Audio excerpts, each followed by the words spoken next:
Good morning students. देखिए बच्चों, हमने कॉलम 15 कंप्लीट कर लिया है। आज हम पढ़ेंगे कॉलम 16 या ग्रुप 16।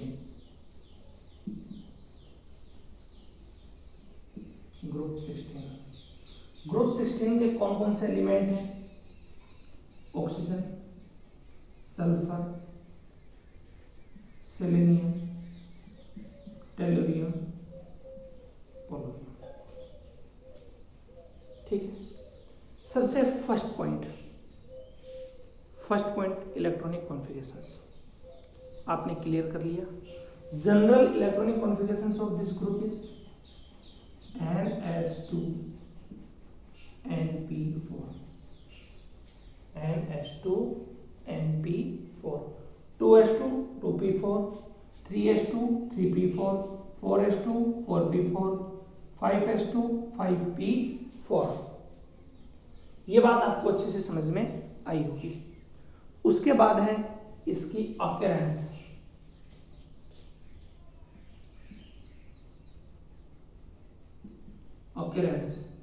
उपलब्धता। ये एलिमेंट किस रूप में पाए जाते हैं? ठीक है। इससे पहले आप ये समझो, इन ग्रुप्स के ये जो एलिमेंट्स हैं, ठीक है, इस ग्रुप को हम बोलते हैं कैल्कोजन। क्या बोलते हैं इनको? कैल्कोजन। कैल्कोजन क्यों बोलते हैं? क्योंकि metallic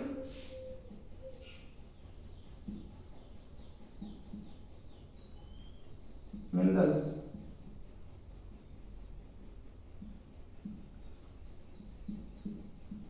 present in form of oxide या metallic minerals are obtained in the form of oxide or a sulfide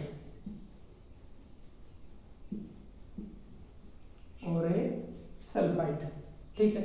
so we called कैल्कोजन। अब वापस देखिए, कैल्कोजन क्यों कहते हैं? बेटा हिंदी में बोलते हैं इसको चालकोजन। क्यों बोलते हैं चालकोजन?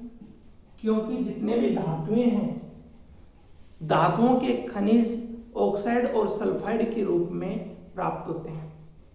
समझ गए? इसलिए हम और ऑक्साइड और सल्फाइड दोनों एलिमेंट किससे बनते हैं? ऑक्सीजन और सल्फर से। और ये कॉलम 16 के हैं, इसलिए हम इनको क्या कहते हैं? चालकोजन कहते हैं। ये बात क्लियर हो गई आपकी। इसके बाद नेक्स्ट आती है इसकी उपलब्धता, ऑक्यूरेंस। देखिए, उपलब्धता, कौन सा एलिमेंट किस फॉर्म में किस तरीके से पाया जाता है, हम उसको कहते हैं उपलब्धता। सबसे पहले है ऑक्सीजन। ऑक्सीजन एटमॉस्फेयर, वातावरण में O2 के रूप में पाई जाती है। It is present as a form of O2। ठीक है। श्वसन के लिए काम आती है, जीवनदायिनी गैस है ये। 21% एटमॉस्फेयर में ये पाई जाती है। उसके बाद में आता है सल्फर। इसकी ऑक्यूरेंस बच्चों मोस्ट इंपोर्टेंट है। ठीक है, समझ गए? सबसे पहला सल्फर पाया जाता है, पहले केमिकली देखेंगे, इप्सम लवण,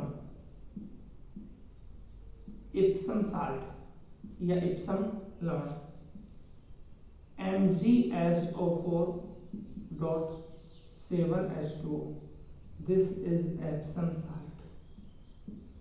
ठीक है।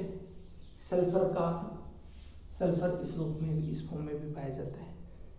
ग्लेना, PbS, कॉपर पाइराइट, CuFeS2।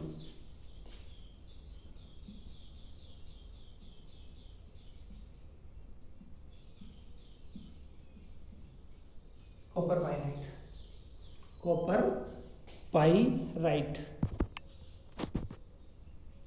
ठीक है। ये इस फॉर्म में भी ये पाए जाते हैं। ठीक है। FeS, ZnS। ठीक है।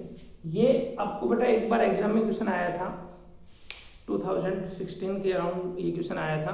ठीक ठीक है, कि आपको लिस्ट बनानी है, ठीक है, किसकी, जिससे हमें सल्फर फॉर्म होता है, ठीक है, समझ गए। उसके अलावा जो प्रोटीन है, प्रोटीन, ऑनियन,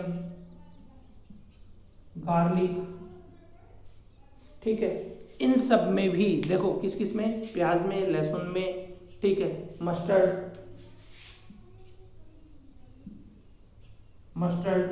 सरसों, ठीक है, इन सभी के अंदर सल्फर की अमाउंट होती है। एक चीज और इंपॉर्टेंट बता देता हूं बच्चों, जब हम ओनियन को कट करते हैं और जो टीयर्स आते हैं, ठीक है, आंसू जो आते हैं, ठीक है, वो सल्फर के एल्कलॉइड्स होते हैं जो वेपोराइज होकर अपने आंखों तक पहुंचते हैं और हमारे आंसू आने लगते हैं, ठीक है, जलन पैदा करते हैं, वो सब सल्फर के एल्कलॉइड्स होते हैं।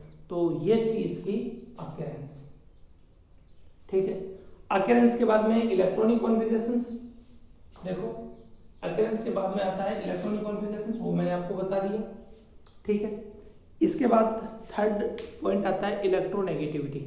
इलेक्ट्रोनेगेटिविटी अप एंड डाउन जाने पर डिक्रीज होगी,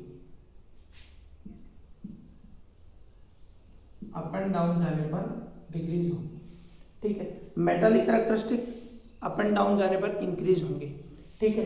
ये नॉन मेटल, सब मेटल, मेटालिक कैरेक्टरिस्टिक, ठीक है, समझ गए। सबसे ज्यादा आइसोटॉप्स पोलोनियम के इस कॉलम में। इसके बाद में नेक्स्ट क्वेश्चन आपका आता है आयोनाइजेशन एंथैल्पी। देखिए बच्चों, एक बार वापस मैं रिपीट कर देता हूं कि आयोनाइजेशन एंथैल्पी क्या होती है।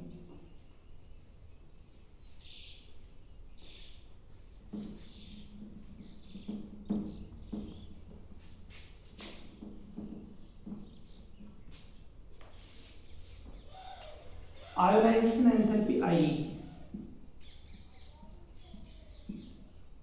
ठीक है, किसी भी एटम के आउटर मोस्ट सेल से इलेक्ट्रॉन रिलीज करने के लिए जो एनर्जी रिक्वायर्ड है, ठीक है, उस एनर्जी को बोलेंगे हम आई, समझ गए।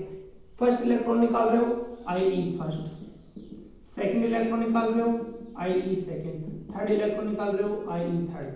अब देखो बच्चों, इलेक्ट्रॉन तो रिमूव हो रहे हैं, लेकिन हमें पता है कि एक एटम में इलेक्ट्रॉन और प्रोटॉन इक्वल होते हैं, ठीक है, और ये भी पता है कि प्रोटॉन है वो न्यूक्लियस में होते हैं और इलेक्ट्रॉन को अट्रैक्ट करते हैं, समझ गए। अब देखो नंबर ऑफ इलेक्ट्रॉन्स डिक्रीज हो रहे हैं और प्रोटॉन वहीं की वहीं है, तो अट्रैक्शन फोर्स क्या होगा, इंक्रीज होगा। जैसे जैसे इलेक्ट्रॉन्स रिलीज होते जाएंगे, ठीक है, वैसे वैसे न्यूक्लियर अट्रैक्शन फोर्स और ज्यादा इंक्रीज होगा, मतलब अगला इलेक्ट्रॉन और टाइटली बॉन्डेड होगा, ठीक है। इट मीन्स उसको रिलीज करने के लिए आपको ज्यादा एनर्जी चाहिए, ठीक है, उसको बाहर निकालने के लिए आपको ज्यादा एनर्जी चाहिए, ठीक है। तो हमेशा आई ई फर्स्ट से आई ई सेकेंड और आई ई थर्ड हमेशा क्या होगी, ज्यादा होगी, बढ़ती चली जाएगी। अब देखो आई ई किस किस पर डिपेंड करती है। फर्स्ट नंबर एक ही चीज ध्यान रखनी है आपको, इलेक्ट्रॉनिक कॉन्फ़िगरेशंस। अगर किसी का हाफ फिल्ड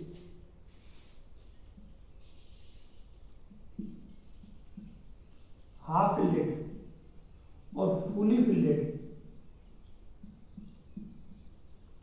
अर्धपूरित और पूर्ण पूरित कक्षक ज्यादा स्थायी होते हैं, ठीक है, तो उनसे इलेक्ट्रॉन निकालने के लिए ज्यादा एनर्जी देनी पड़ती है, ठीक है। इट मीन्स उसकी आई की वैल्यू भी क्या होगी, इंक्रीज होगी। जैसे मैंने आपको वहां पे भी बताया था कि कॉलम 15 का इलेक्ट्रॉनिक कॉन्फ़िगरेशन NH2 NP3 और कॉलम 16 का NH2 NP4, this is half filled.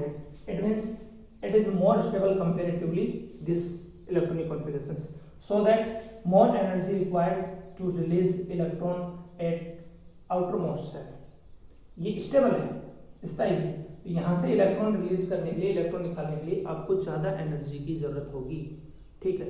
More energy required to remove electron the outermost shell, समझ गए, कंपैरेटिवली 16, ठीक, because stable electronic configurations, so that first IE of column 15 is greater than column 16 and second IE, ठीक है। अब second IE it means यहाँ पे 2 और यहाँ पे 3, ठीक है।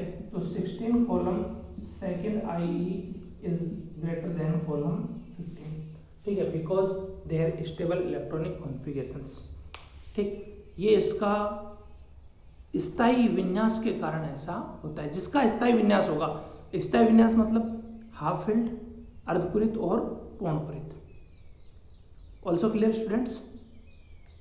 तो ये क्वेश्चंस आपके एग्जाम्स में भी आता है।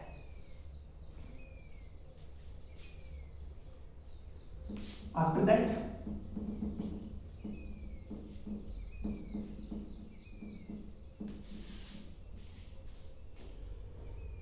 देखिए SeTPu, O है ये O2 फॉर्म में है, ठीक है। सल्फर S8 फॉर्म में है, ठीक है। Why? Because it is diatomic,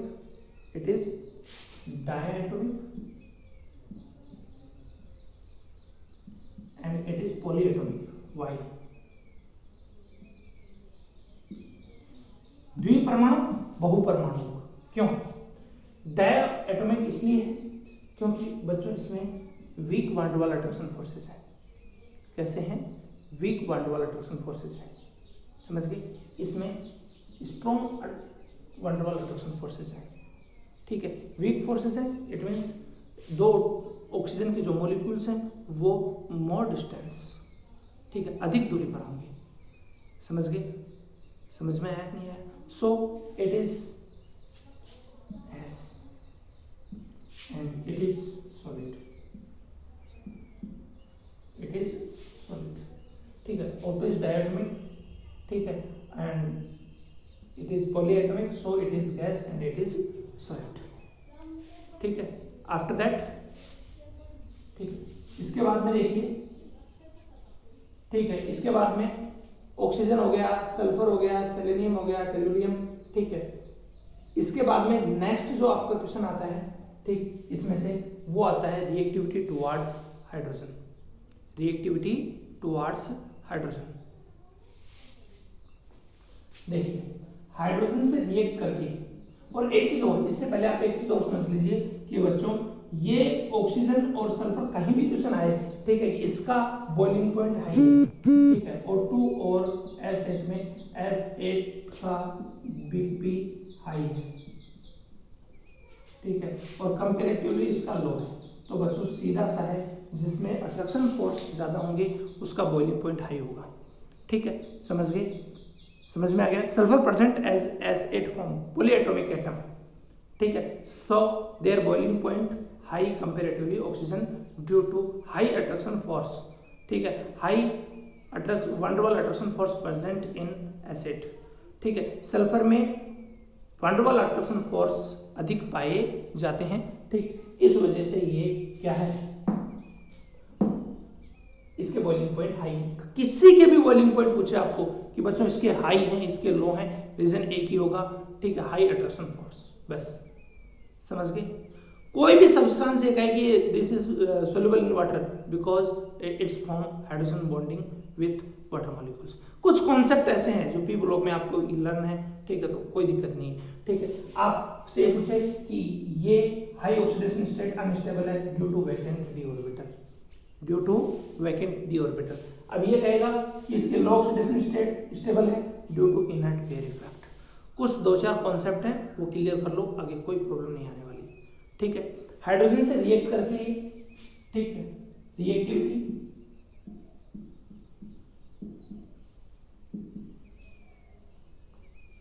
towards hydrogen,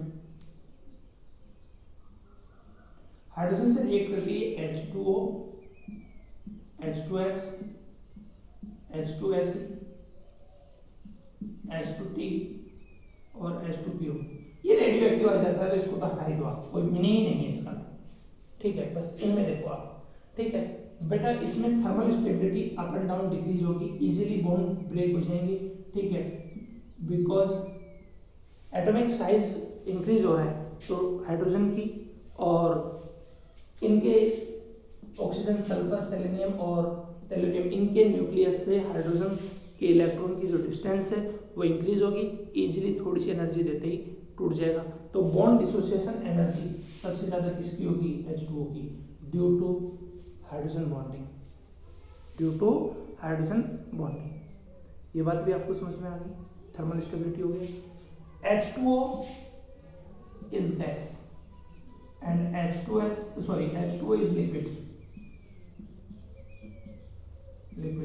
and H2 is gas। वही क्वेश्चन है सेम, NH3 और PS3, ठीक है, because H2O form hydrogen bonding. H2O hydrogen बंध का निर्माण करता है, ठीक है, जिससे इसमें एसोसिएशन होगा, संगुणन की क्रिया होगी, और H2O क्या है? द्रव है, ठीक है, और H2S क्या है? गैस है, क्योंकि H2S में कोई हाइड्रोजन बॉन्डिंग फॉर्म नहीं होती। एब्सोल्युटली राइट स्टूडेंट, ठीक। ये इसके कैरेक्टरिस्टिक थे टुवर्ड्स हाइड्रोजन। अब देखो इसके बाद में नेक्स्ट इसमें आता है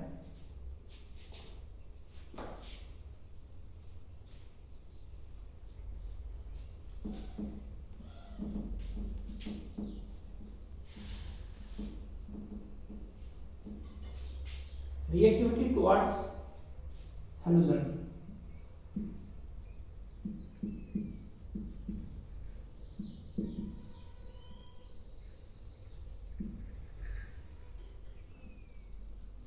रिएक्टिविटी टुवर्ड्स हैलोजन, देखो बच्चों हैलोजन से रिएक्ट करके ये EX4 और EX6 दो बनाते हैं, ठीक है। EX4 की stability up and down increase होती है और ES6 की डिक्रीज होती है, ठीक, समझ गए? क्यों होती है? Due to inert pair effect, due to inert pair effect.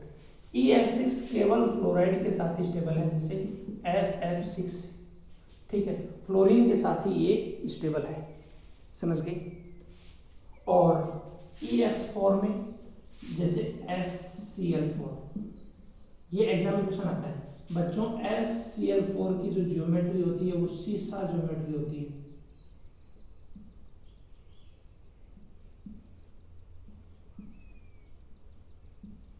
सीसा, इसको बोलते हैं बेटा सीसा ज्योमेट्री, सीसा ज्योमेट्री, सीसा ज्योमेट्री,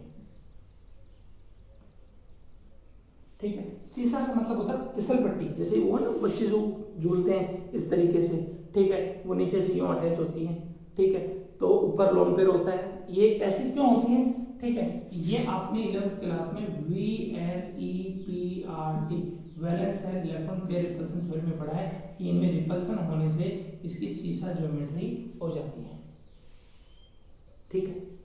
ये भी बच्चों क्लियर हो गया आपके? इसके बाद में रिएक्टिविटी टुवर्ड्स ऑक्सीजन, ऑक्सीजन से रिएक्ट करके ऑक्सीजन O3, सल्फर SO2, ठीक है, सेलेनियम TeO2 और टेलुरियम TeO2, बस।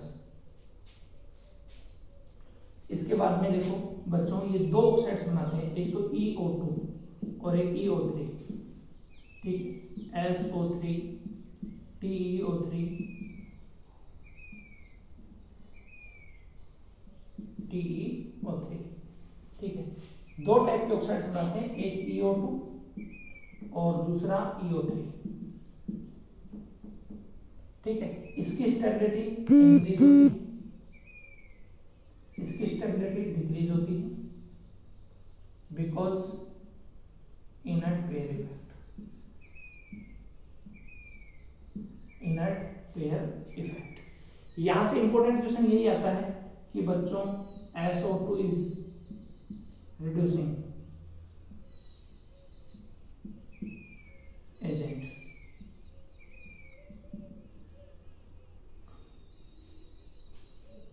ठीक है, 4 3 2 6 + 6, ठीक है बच्चों, रिड्यूसिंग एजेंट, इसका एक्सप्लेन करना है। Because SO2 gain oxygen, react with oxygen and to be converted into SO3, ठीक है। SO3 + 6 + 4, SO3 is a stable, ठीक है, समझ गए।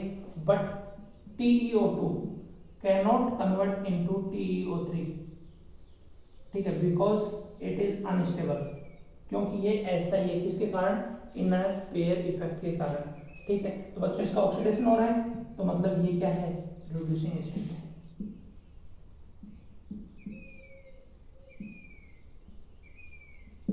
क्या है बच्चों, ये रिड्यूसिंग एजेंट है, क्योंकि SO2 कन्वर्ट इनटू SO3, ठीक है। दिस इज इंपॉर्टेंट, समझ गए। ये थी इसकी रिएक्टिविटी। नेक्स्ट क्लास में हम पढ़ेंगे बच्चों ऑक्सीजन।